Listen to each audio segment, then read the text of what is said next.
Düşündün mü diyen ben bak. İçitilik kakısılık hiç çağa nesip etmesin.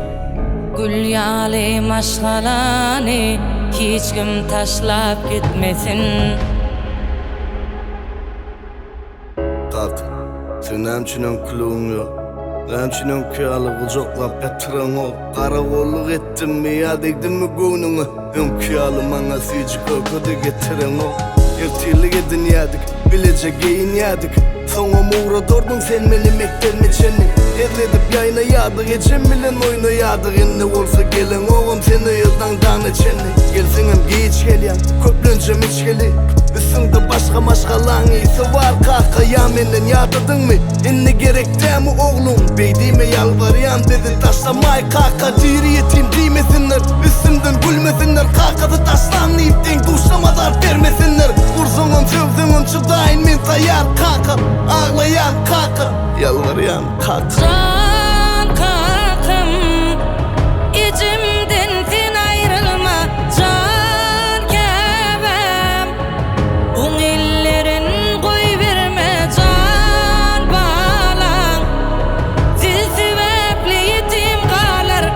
Tiridin min utur nağlap. Can balan. Kalk, sen hemçinin kulağın yok. Bir hili sonku dövür ecemdenem savaş yansıyın oğlum silan oğlum gelin oğlum gecelerine ol sen tegim yatman gelerine karaş ya. Gelsinim kıykılık eceme azar veriyen sevişme uçun mudama. Sayar bakanan yöne ecem çıdaya yuvut ya cevap vermen sen olsa diyeceğini diyen ağzını kapalap üstümdönüm bar kurya kesek ayalın izi ecemin bilmedik ol ya nemetsin görgülü. Nireden sataştın ha? Nireden taptın o pisi ya? İçimden üt koşup mu? On korku görmüğü Vak neler soracak kaka senin talak bilen. Yönü kovarsın oyken içimi talak bilen. Vaklayın yalak bilen. Bulaştırma maşgalanı. Can kakam yalvaryan yetim oyma çağanı. Can kakım, içimden sen ayrılma.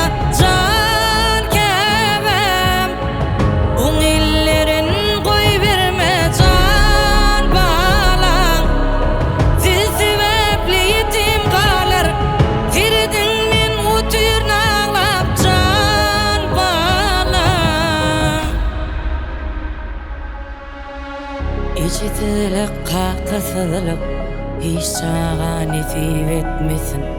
Gül yali maşgalani hiç kim taşlap gitmesin.